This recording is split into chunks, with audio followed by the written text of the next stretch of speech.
Hey everybody, I'm back with a review of my Citizen BN0190-07E Promaster.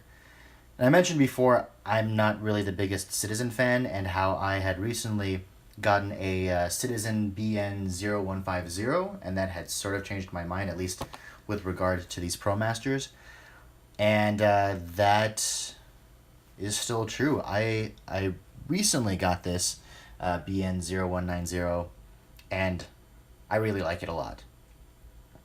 It, I think personally, improves on a lot of the things that I liked about the BN0151, but it brings it to a more mature place and makes it, I think, more wearable in an office or a more conservative sartorially environment. So what I wanted to do today is give my brief impressions of the watch, give you a little comparison to the BN0150 so you can see the differences, go over the dimensions of the watch, and then give you a Lume test at the end. And the Lume, I think, on here is pretty special. I mentioned before that the BN0150 I think has better Lume than the Seiko SKX007. And I think this Lume might be better than the Promaster BN0150. So, let's get started. As I mentioned, this BN0190 does a lot of things right. I was actually surprised when I got it how understated it was. Something that I really liked about the Seiko SKX007 was that the whole all-black motif would work equally with business casual or a suit if you like to wear your dive watches with a suit or something casual. And I think this watch pulls off the same vibe.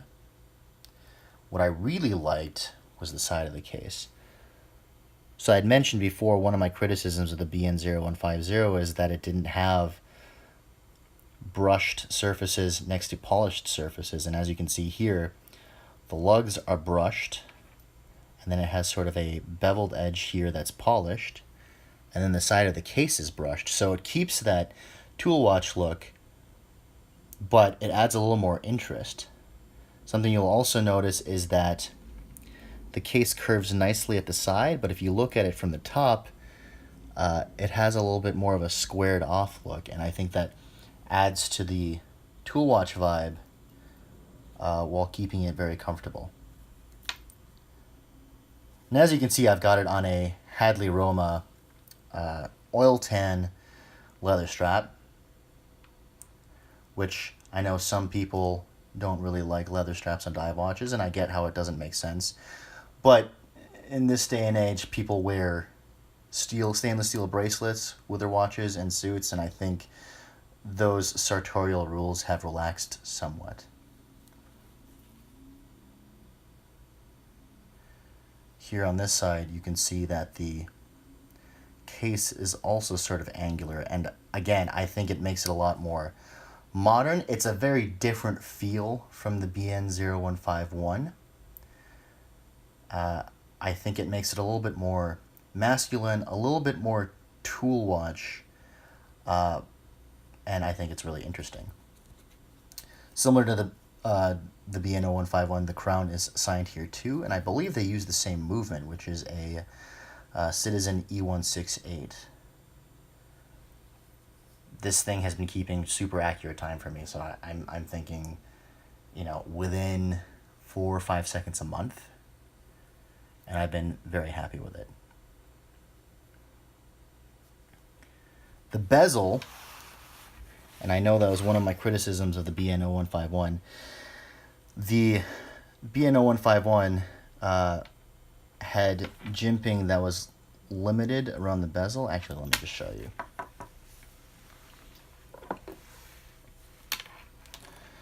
So one of my criticisms was this jimping is kind of hard to get a grip on, and they have summarily fixed it with this model. So as you can see, it's got ridges that go all around, and that, I think, makes it very easy to use. Whoops.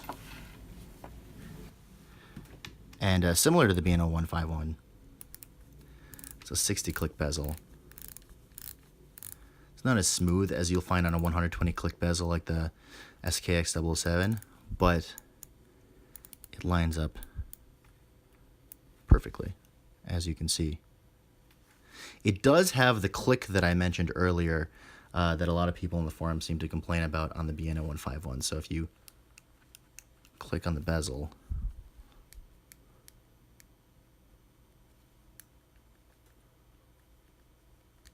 again, this isn't an issue for me. That's not typically how I use the bezel. So the fact that the bezel lines up perfectly and the fact that the action is so precise, it works for me. The click doesn't detract too much from my enjoyment of the watch.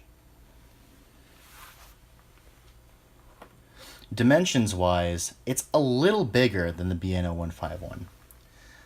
From my measurements, the diameter is 43 millimeters, which is actually pretty similar, even though it might look a bit bigger. Including the crown, it's a 47 millimeters, and the lug-to-lug length, so the lug-to-lug length here is also 47 millimeters, and the lug width is 22 as opposed to the 20 millimeters on the BN0151. As you can see, because of the more squared off shoulders and the more visual interest from the polished and brushed surfaces, I think it actually looks a little bit bigger, and it wears a little bit bigger than the BN0151, but not terribly so. As I mentioned, I have 6.9 inch wrists, so let me compare. So here is the BN0151 on my wrist, and as you can see, not too much overhang. Now I'll show you with the BN0190. By the way, I really wish I'd thought of a better way to name these watches rather than saying BN0151 and BN0190, but here you go. It's still, even though it wears a little bigger, it doesn't wear that big, and I apologize, the angle in here is, this camera's a little close. But on my 6.9 inch wrists, no lug overhang. So I think if you have a wrist between, you know, it's a 6 3/4 up to 7 3/4, maybe even 8 inches, this watch will fit just fine. But I have been really happy with this piece. I think it's a really interesting watch, and the Lume really does it for me. And I don't know if I mentioned before, but I've never really been much of a, you know, a Lume guy. It just never really interested me until I got this BN0151, and then suddenly I discovered the wonderful world of Lume. And so I think this scratched the itch for me.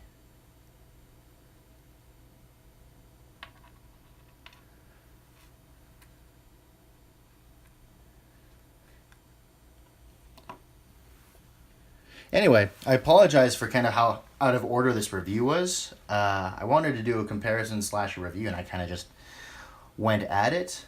But I hope you enjoyed the video. I will take some Lume shots, and we'll take it from there. Thanks, guys. Hey, everybody. Here for the Lume test. And as you can see, I've got the Citizen BN0150 Promaster. In the middle, I've got the Seiko SKX007. And to the right of that, I've got my Citizen Promaster BN0190. I like them all, but I think here the BN0190 to the right might have all of them beat. So let's give this a try. My UV flashlight. Got the BN0151. Pretty ridiculously bright. And then we've got the SKX007. Also super bright. And then we've got the BN0190.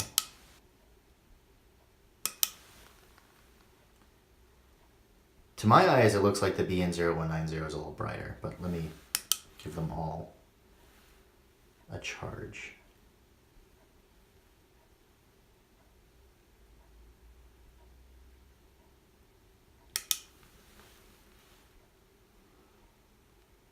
There you go. It's kind of a tough fight between the BN0151 and the BN0190. They're pretty close. On camera, it looks like the BN0151 might be a little bit brighter, but to my eyes, the BN0190 looks a little brighter. But your mileage may vary, and it's kind of a toss-up actually, now looking at it again. In any case, so if you buy either the BN0151 or the BN0190 Promaster, you can't go wrong, and I think both of them beat out the SKX007.